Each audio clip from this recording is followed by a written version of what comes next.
Well, heat is a pretty significant public health concern, especially for the elderly and children. But everyone in particular can be susceptible to a heat-related illness.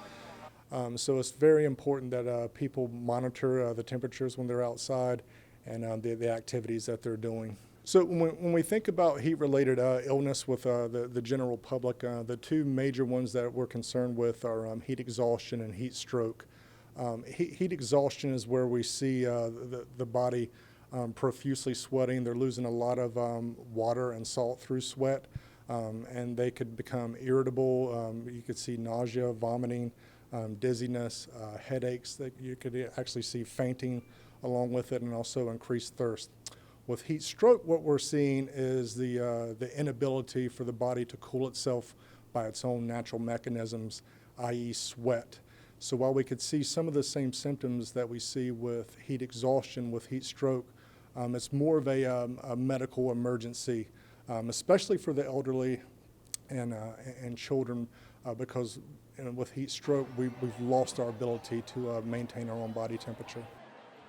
Always be cognizant, be aware of what the temperatures are going to be in relation to your activities of the day. Very important to stay hydrated with water. And to drink water frequently before you're thirsty.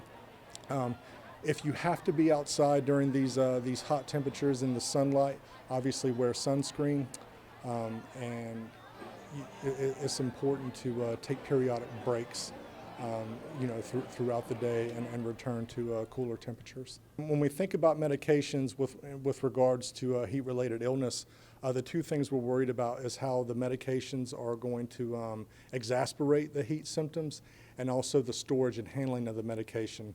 Now, anyone with a chronic illness who are taking medications repetitively, it's imperative that those individuals have concerted conversations with their healthcare provider regarding those medications. Some of the top medication classes that will impact heat, certain antibiotics such as doxycycline will make individuals more susceptible to sunburn. So it's very important to be aware of that, to use sunscreen if you're going to be outside, if you're on a doxycycline or type medication. Also diuretics, what most people commonly refer to as water pills, typically seen for the treatment of blood pressure.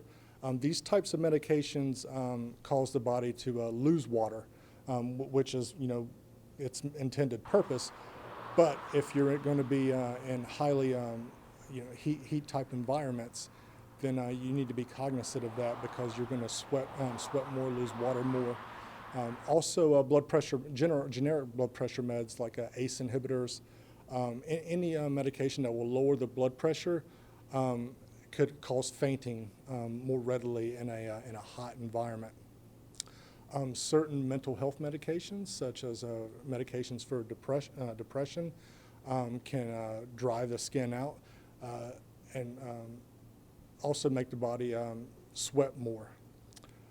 Antihistamines that people take for like just seasonal allergies, they do great at drying up the sinuses and the nose, but they also dry up the skin, so it could impact your ability to sweat adequately.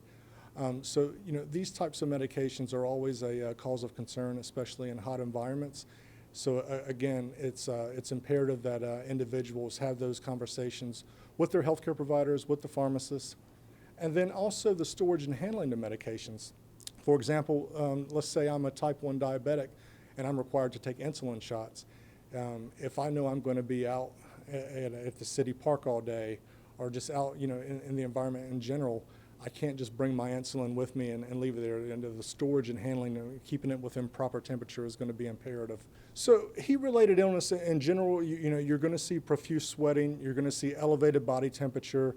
You could see irritability, dizziness, fainting.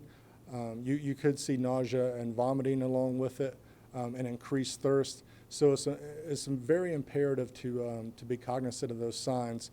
And then if you really notice that you're not sweating anymore, in conjunction with some of those other symptoms, very important to treat that seriously. The CDC has said time and time again that the leading cause of death with student-level athletes are heat-related illness, which is certainly true. but again, they can impact anyone.